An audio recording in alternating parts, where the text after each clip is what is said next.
So we had some desserts tonight at home groups, fellowship groups. You weren't there though. Cool. I wasn't there. I was absentee. But I think they were all, fully baked. They were good. None of them were like doughy or anything on the inside. I love this because we've talked about it before. Half-baked ideas. I got this idea from another podcast, and I love it because they're ideas that are like, there's something there. Yeah. Maybe not a lot. It's like you take a bite. Jill said today that ideas are easy. This is a great proof. Ideas is going to start sounding good, and then you're going to hit a wall and say, this would be the dumbest thing ever to do. And one of these, I was going to pitch to you, Michael. I was talking a little before because I was like, did I say this? But we should have church fantasy teams, like fantasy football. Ooh. We should have a CBC fantasy league where you can draft, 5 people. Yeah. And there's different stats. You can't pick Pastor Joel; he's off the table. Right. Too many stats. But if someone prays, we got. So like in fantasy football, you can get a quarterback. Yeah. Yeah. You can get so many running backs. So maybe you could have you can get one elder, one deacon. You can. How about this? You can pick instead of like special teams or a defense. You pick a song. Death was arrested. That's my song. If it gets played, I get like bonus points. Right, and you can switch it up like each week. Like you get into Easter, you're like, I'm betting Up from the Grave He Rose is going to hit sometime. It's got to happen. Maybe it's like everyone's got to have a, 25 and under person on their team. Yeah. There's like different. You got to have a lady at least. You have to you round it out. You build your team, different positions. Can you have multiple Hawks on your team? Ooh, if you're Hawk boys are very limited because they're doing offering. That's like at least a few points. Right. But what you have to take in consideration is that if someone's daughter like dumps the offering plate over, you lose 5 points. Like if Phoebe does that, or hey, if Pastor Slides aren't on time and you pick Clay and he was on the sound, or I don't know whoever. I know he doesn't do slides or whatever, but it's like. You lost points. That's like an interception, Right. So there's like the positives and the negatives, No, that's good. That's good. Yeah. So I don't know. That's probably not great to like be hypercritical of people. Be like, Clayton, why couldn't your prayer have been 10 seconds longer? That's probably not great, but there's something there. Yeah, I think that. I mean, that is an idea. Probably needs a little more formulation. Any more of those half-baked ideas? Another half-baked idea. This actually, I will give credit where credit is due. I think Caleb Hawk floated this out here, and I don't think this. I think some churches do something like this, but church newsletter from the church. Yeah. But I would like it to have it's got like op-eds. You got like the front page news would be like, Pastor shaved his goatee. He's just doing a mustache. Like the real big news. Like, oh my goodness. The important things or maybe critiques of dishes that showed up at potluck or something. I love it. I love it. Like, can you believe Martha brought that? Brought up the potluck. Like, did anyone else get sick? And if you did, what did you eat at the potluck? I'm trying to think what else would be like front page news. Maybe you could share a recipe that wasn't supposed to be shared. Oh, in there you go. Maybe even, some feedback like, how many times do we have to sing? I don't know, but we've sang this 8 times. I don't know. There's a lot of possibilities. Or missing person. Have you seen this person in 3 weeks? We haven't seen. Yeah, where'd they go? There's a lot we could do. So I feel like there's something there with the church newsletter. I wrote down, I don't know where this goes, Church Olympics. Like your training, like everyone wants to run a 4:40 or less. Mm-hmm. How fast can you walk with the offering plate down the aisle? We need offering in a jiffy, or not just any aisle, the side aisles where it's like so you have to suck in and like walk sideways. If you're a normal person, it's trouble getting down that aisle. If you are a 6'4", I'll just say 300-pound offensive lineman, you're struggling getting down that aisle. I'm just saying. How about this for like another obstacle course is, say Pastor's mic isn't working, but he just said children's church is dismissed, and you got to like dodge the kids. So like as they're going out the back, and you got to get up there, and you're on the clock because you got to get the mic working. I don't know. That's good. There's a lot of ways that can go. I wrote down or I was thinking about this like.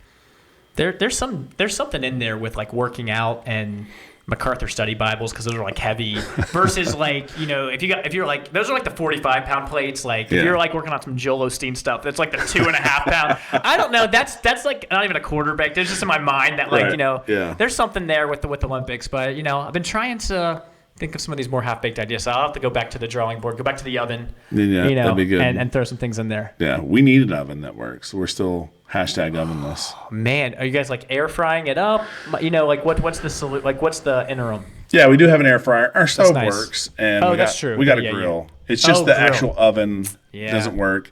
It stopped working right before Christmas, and we're in Easter now. But it's not like I've been doing nothing, and I'm just trying to avoid paying $700 or $800 if I can get our oven working. So right now, our last hope, it's like Obi-Wan, you're our only hope, is Caleb Hawk. So you're in good hands. Yeah. So I know exactly the problem is. It's that there is a relay out on our control board. Okay. I bought a new control board. It came in, and it is exactly the same, except for it's missing. Ours has like these 2 leads that come up, and like there's a safety relay in there. Okay. That like, and the 2, I ordered one. It doesn't have that. It's just missing. So like that's not going to work. I told the place, they sent me another board. Guess what? It's exactly the same as the first one, but those boards have the relay that isn't working. And so we just need to have Caleb and Ashton over sometime. He's going to bring his soldering stuff. He's going to unsolder and resolder. And if that works, good. If not, we're just going to get a new oven. But it's like make it happen. He recently fixed some Honda Odyssey problems I was having. So we put this thing in. I don't know if it's really going to work. Oh, you did put the thing on there? I put the thing in, and it's not like shaking anymore. Like so. I think that's good. I don't know if some of the damage is done or not, but it's like it still does shake, but not to the same. Okay. Like it just barely. So it's like I think that's better. Yeah. So it's not as bad. It's still, I don't know if it fixes it, but he fixed some. We had a Christmas tree, and again the plug went wrong, and so I bought a new plug, and he resoldered that for me. So Caleb Hawk. Fix it, Felix. Fix it, Felix. I like that. Put that on a T-shirt. Get that to him. Maybe if we can't figure out the synoptic problem, we'll get Caleb Hawk in here to see if he can solder this together. So we're in part 2 of the synoptic problem. So let's go ahead and take it to the next level.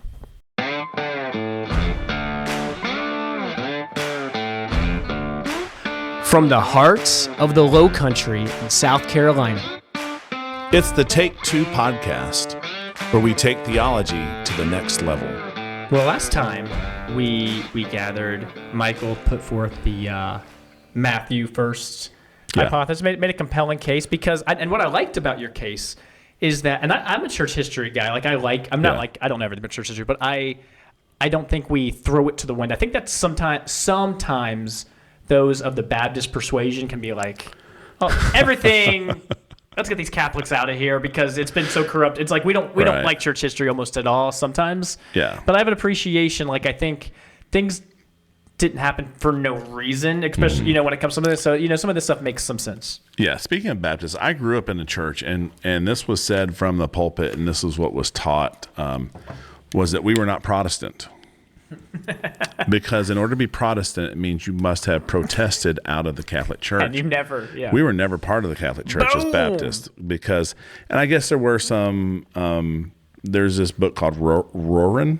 Okay. That is based. It's historical fiction. It's like as historical as you can. And then they fill in some gaps. It's really good, but it is about these people who stayed separate from the Catholic Church back in the day. But I saw this meme that had these like different, those different meme faces, and it had like Catholic and Eastern Orthodox and and Protestants over here, and then it had like all these. They were like arguing. It like showed church history, and then it had this guy that had like this smirk on his face and said Baptist, and it had just like a straight line down to him. What's that? The Troll Blood or whatever, like straight from John the Baptist, baby. That's right. I love it. That is like that's the best. You just sidestep all that stuff. Hey, they didn't call him John the Baptist for no reason. That's right. Checkmate. It's done. So today, or you want to talk about chess? No, I'm sorry. Sorry. Keep going. Today I'll make the argument for Markan priority versus Matthew priority that Michael was making. And so to recap briefly, the synoptic problem is looking at these synoptic gospels, that are so similar, Matthew, Mark, and Luke, and trying to grapple with which came first, which one came last, why are they the same, why are they different? There's got to be some reason for this. And so as we get to Markan priority, in my notes I have really until around the 1800s, most Christians believed Matthew was the first gospel written. So that's some creeds there where it's like over the course, not just of, the first 1,000 years, but it's like for a long time, that was kind of the default. It is the first book listed. Got Matthew's first, Revelation listed last. You kind of feel like there's Genesis is the first in the Old Testament. There's probably a reason. Yeah. It's the official position of the Roman Catholic Church. And I wrote down, evidence based on some second century quotes by Papias as cited by Eusebius. Later on, Matthew also only apostle among the synoptic authors. And you were making the case kind of, Mark got that Peter influence, so maybe, that's why it was bumped to number 2. Yeah, and then some people would say that Luke was commissioned by Paul. So they give Paul and Peter the links for Mark and Luke, and so they tie it to that apostolic authority. Yeah, you can tie all of these back to some sort. But the thinking was, I guess it was coming from those Irenaeus quotes. It wasn't that they were ranking Peter ahead of Paul. It was just they were just putting it in that order, essentially. Well, if what we think happened, or what this book proposes happened, was that Paul wasn't wanting to supplant Matthew's gospel, and then Peter was teaching from both of them, then his teaching, which later became the Gospel of Mark, would have gotten to the public ahead of Luke. So even though Luke was probably written first, it was maybe released. Written second, it was released third, and so Mark gets put in second, even though it was a reading of both of them.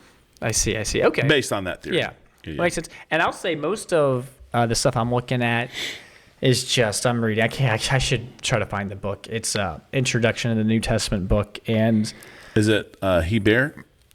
What is the last name of the author? Hebert? No, the last name of these authors are you? I can never tell if you're about to make a pun or that's like the actual author. Okay. No, I'm that was pretty like a sure. Bear joke. I didn't know. No. The one I'm talking about was co-written by D.A. Carson and Douglas Moo, who we've talked a little bit about with Romans commentator, and so they kind of proposed this Markan priority. I think, I don't think this is a pro to it, but I think some of that's a little bit trendier the last 50 years or so, to kind of jump on that bandwagon. I think there's some good rationale from it. I'm just waiting in suspense as Michael finds this. This is what I had. This is the guy I had. Yeah. Okay, Edmund Hebert. Hebert, I guess. Hebert, gotcha. I didn't know if you're gonna be... It's Hiebert. I thought that's nice. Yeah. So so this is how the argument goes for Markan priority. If you're looking purely at word count, Matthew's 18,000 words, Luke's 19,000 words, Mark's only 11,000 words. And if you're looking, not that you follow the exact same rules, but textual criticism, sometimes you say the shorter, more difficult reading is original or comes first, and people add on to it. So that's some of the thinking in here. Okay, Mark is briefer. Yeah. Maybe that's a foundation. Over 97% of Mark's words have a parallel in Matthew, and over 88% of Mark's words have a parallel in Luke. And so if you combine this with the brevity, some of the proponents of this view would say that, Matthew and Luke are actually borrowing from Mark, and then they're kind of expanding on it. That's a more likely solution than Mark taking their material and saying, I'm just going to parse this down, similar to what you're saying, John's filling in the gaps. Why would Mark say, they got a lot of good stuff here, I'm just going to condense a lot kind of thing. Yeah. But not saying there's not a reason for that. There is reason. I mean, you can have a condensed copy. So he also omits, birth narratives, Sermon on the Mounts, appearance of the risen Christ. Those are weird things they would say for Mark to be why aren't we talking about the birth or the Sermon on the Mounts or this appearance of the risen Christ? those things would be important if you were, drawing from other things. So if Matthew read Mark, it's easy to see there's a need for some more of this info. If Mark read Matthew, it's less likely to see the need for them. That's how the reasoning kind of goes. And if you look at one of these charts that talk about where these gospels agree, Carson and Moo have a good one that shows Matthew and Mark, they agree frequently. Mark and Luke agree frequently. Matthew and Luke agree, but less often. And they would say, that makes sense if Mark is the source used by both. It's almost like Luke, if you believe in Augustine's hypothesis with Matthew first, it's almost like Luke almost always chose Mark's wording rather than Matthew's. With this two gospel hypothesis, Mark almost never introduced any wording of his own, if you believe Matthew was first with two gospel, which is, all of this stuff is totally possible. It's just kind of like, what are you weighting? What's your, presupposition going into it? So some things to keep in mind. Some of these arguments I think are stronger than others. Some other ones are, the order of events, similar to the verbal agreements where Matthew and Luke really don't agree against Mark. Like you were saying, Michael, some of this is like, how are you arrange things topical, not chronological. Right. So I don't think that's a super strong argument. That's just something they throw in there. And I don't know where they're grading this, but they would say that Mark has more of an awkward, more primitive style. It's probably convenient to say it's a primitive style, but it's more grammatically irregular. It reads more awkwardly. It seems like Matthew and Luke are a little bit smoothed out. Same thing with that textual criticism argument. Like maybe another author would like make things read a little bit more easily. Mark preserves more Aramaic expressions than Matthew or Luke. It's more likely that Matthew and Luke removed this for their Greek-speaking audiences than Mark adding in the Aramaic expressions.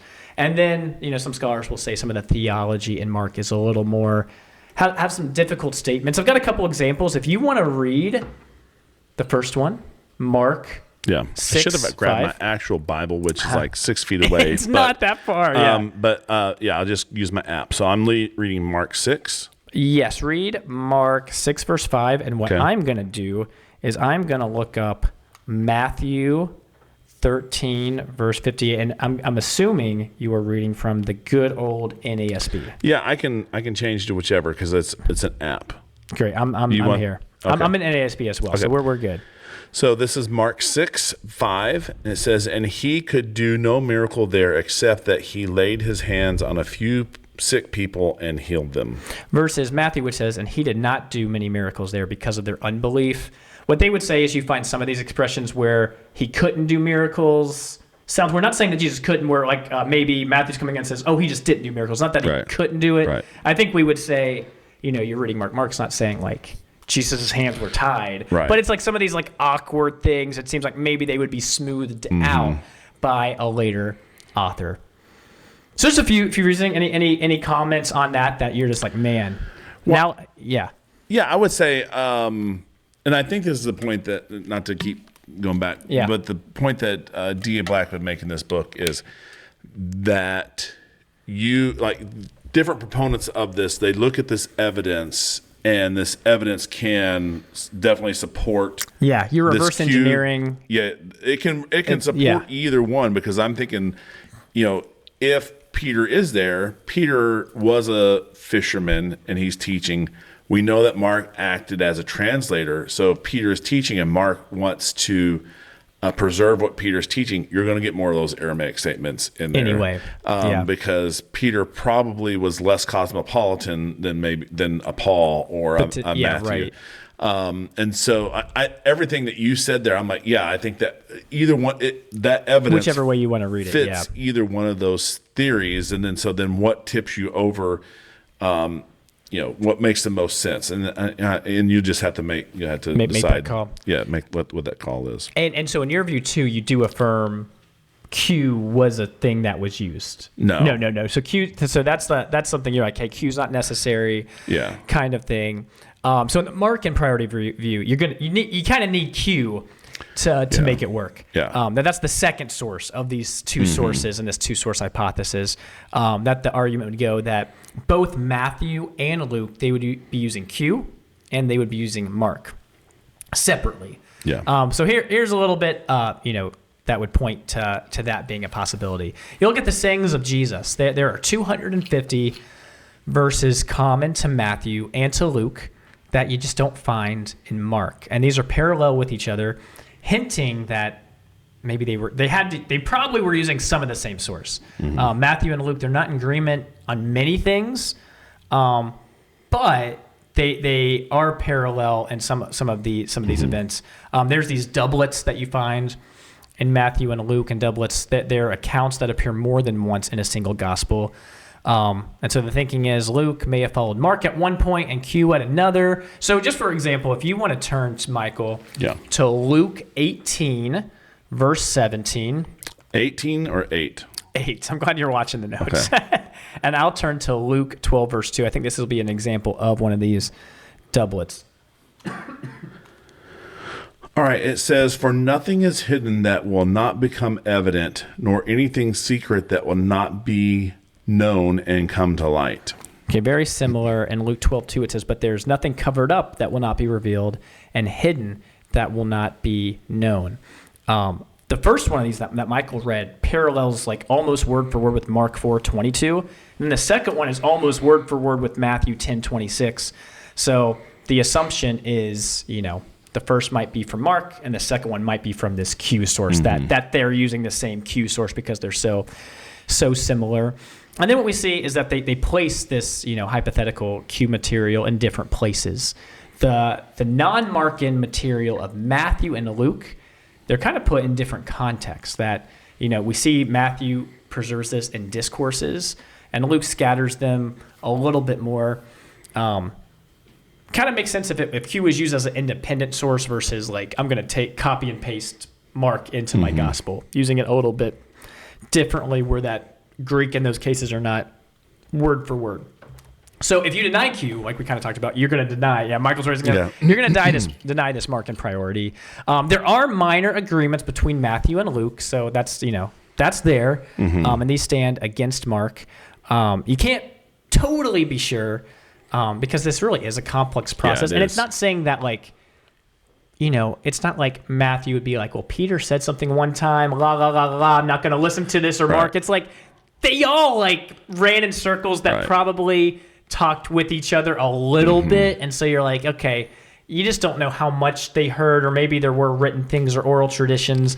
And so because you can't put a percents or no, a lot of it's so much reverse engineering. You don't have all the evidence. It's hard to figure out the eyewitness accounts, oral traditions, and that kind of thing. Yeah, it really is a forensic science. Like we are looking back and we have our evidences, and it's not like we can't go interview the people.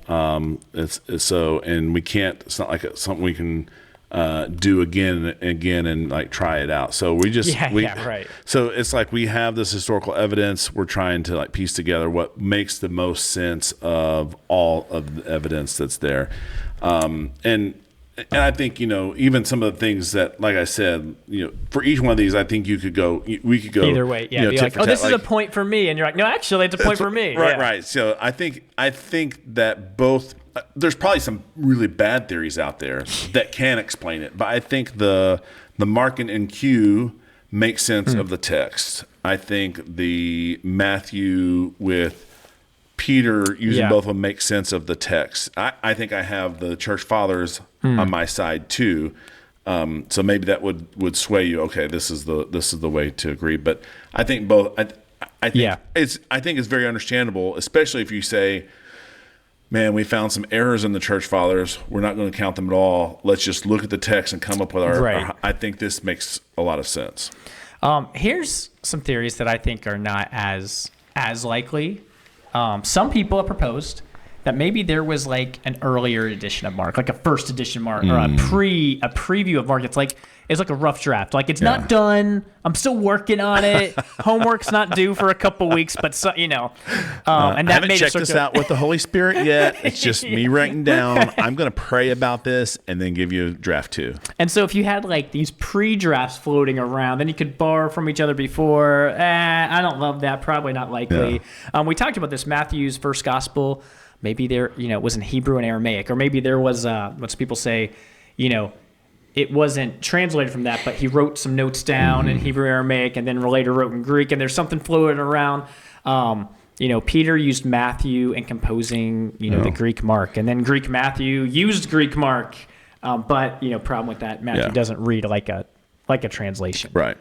And we have enough, science where you can know that almost for certain, just how it reads. There's also this Proto-Luke. Proto-Luke. I've never heard of a Proto-Luke theory. Let's hear this. Well, let's hear it out. There's more special material in Luke that's unique compared with unique material in Matthew and Mark. Luke kind of goes his own way, even in material that's shared by Matthew and Mark. He'll expand on it in more ways than they do. Luke included material from Mark in blocks. When Luke talks about Mark, it's usually blocked out rather than evenly scattered. With Matthew, it's more evenly scattered, or with this Q. So, maybe Luke composed a first edition with Q and with this hypothetical source L, which is separate from Q that he had, and then later integrated Mark into his work. And I think, you start getting into these things, there's no end to the theories that you could surmise. Maybe someone's working on their PhD and they're like, all these topics have been taken. I'm going with Proto-Luke. Yeah, and I'm trying to make sense. So, so it says Luke included material from Mark, but I think it could also be that Mark is just borrowing straight from Luke, and so you have those. Straight, yeah. So it's I kind of like this. So we kind of talked about there's form criticism that focuses, I think, more on the oral tradition. You've got source criticism that focuses on that written tradition. I like, just to add to the complexity, and you can even know less about this because a lot of this, I think, is based on your source criticism views. So it gets you're building upon, supposition. But there's this field of study called redaction criticism. And it really takes the focus off of oral tradition, more off of the sources. But it looks at, it puts the focus on the author, which I think is good, because sometimes source criticism is just, they copy and pasted. But it's no, Luke was a person.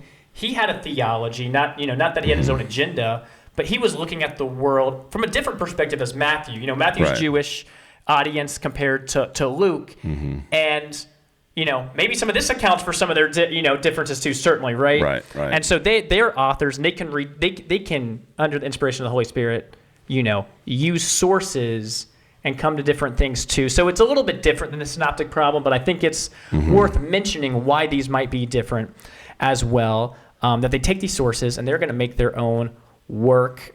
They bring a particular emphasis to an objective historical accounts of Jesus. So part of this problem is it's going to depend on the sources, and then they might make some of their editorial changes as well. So I didn't write down everything, so I'm sure you've got some stuff you might want to add, Michael. But some things, you look at Matthew, everyone knows the Sermon on the Mount, Matthew 5 through 7. Yeah. And you read a Luke, and some people are like, well, this is the Sermon on the Mount in the same way as the Sermon on the Plains. It's on a mountain, but maybe So it's scattered all over in Luke. That's what's unique is that Luke's is much shorter. I guess depends on how you're looking at it. Doesn't contain nearly the Old Testament references of the law like Matthew does. Matthew talks a lot about Jesus' relationship to the Jewish law a lot more than Luke does.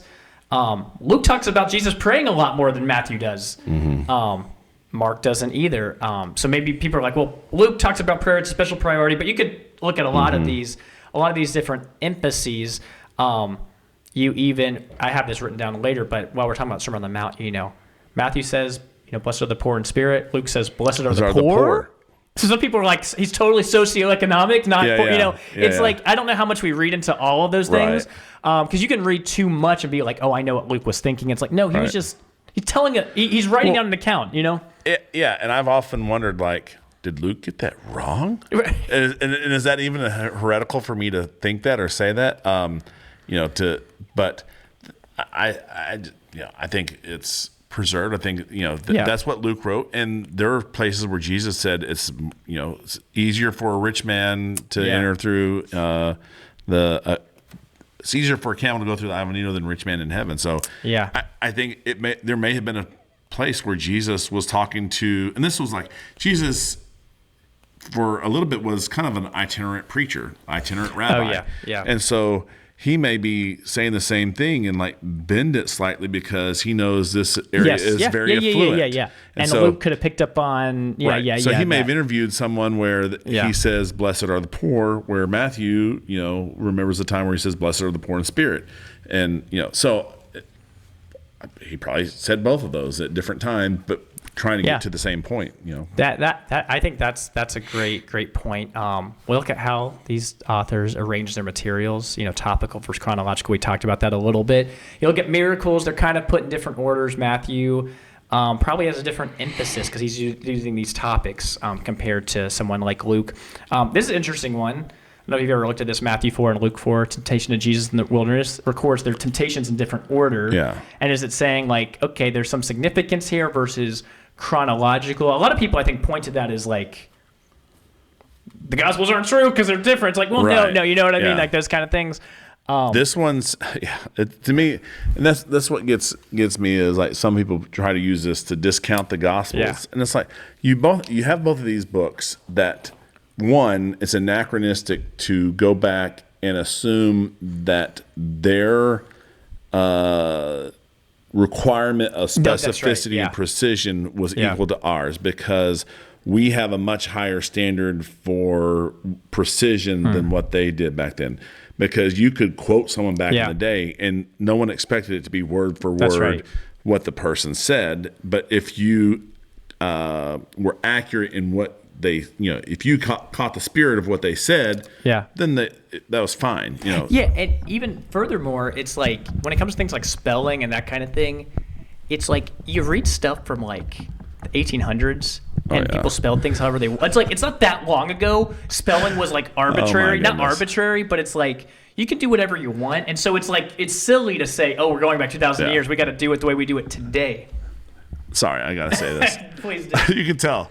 So there was an English teacher, not Jonathan, at Northwood, who had these posters up on, well, I guess every other English teacher's female, so I can say on her wall. Okay. And they were just talking about different aspects, and they had like different pictures of these literary persons. And they had one on spelling, and the picture they had there was William Shakespeare. And I'm like, during William Shakespeare's day, there was no standard spelling, so it was just crazy. Yeah. Man, a couple other things, and we'll wrap this up.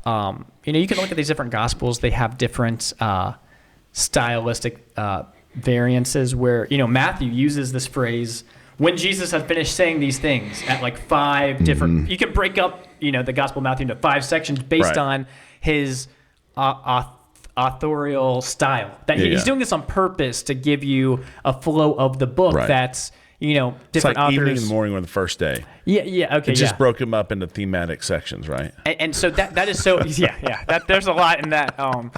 You have these little seams to break things up. That'll be a different podcast. Yeah.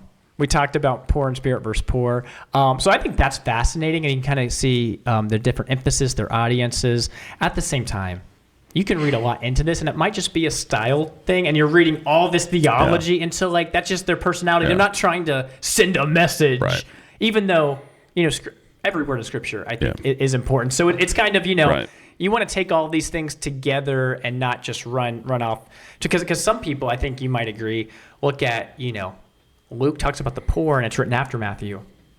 That's our whole theology. Or what I'm saying? Like you're kind of missing some points, If that was a huge point, it would have been it would have been majorly focused on, not just one little thing. Yeah.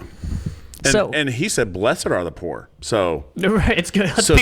Take people's money away. Is that how they're using it? Right. That's really funny. Yeah. So that's the Synoptic Problem in 2 podcasts.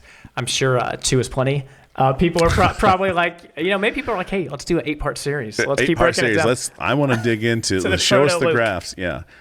I don't know what it occurred to me that it might be good to point out that we know Luke wrote the Gospel of Luke and Acts. Yeah. So Luke writes, if you just look at number of words, the majority of the New Testament. I know that's the case if you don't attribute Hebrews to Paul. If you attribute Hebrews to Paul, it may get close. I'd have to look at that. But we know that Acts just ends with Paul in Rome under house arrest. We think that it was his first house arrest. We're not sure.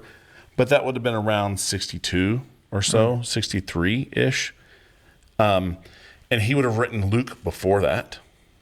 Right. Yeah.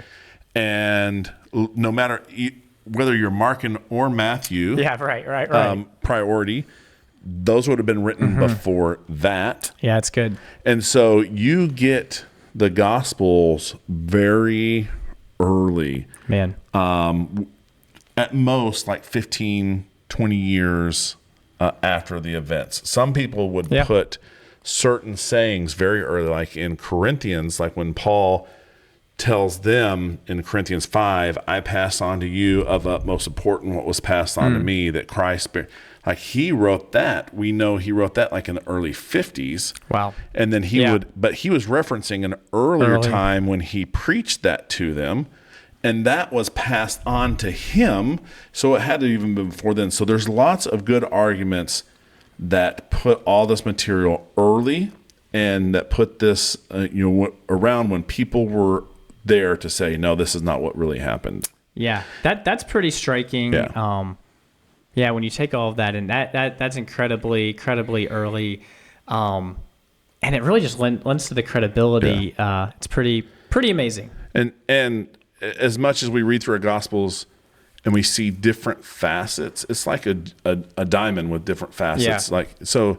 And they are in agreement. So what I wouldn't want anyone to walk away is like, oh, can I trust Gospels? Yeah, you can trust them. They're early. We're just trying to figure out, how they came about. Yeah, so. it's amazing how similar they are, and the dating and all of that kind of stuff, man. That's really cool. Well, there you go. Apologetics, kind of from a different angle. Any final words besides the final words you just said?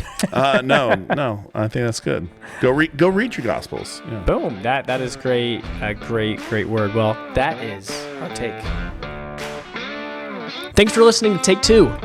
Find us wherever you find podcasts and on YouTube for those who want to watch our videocast.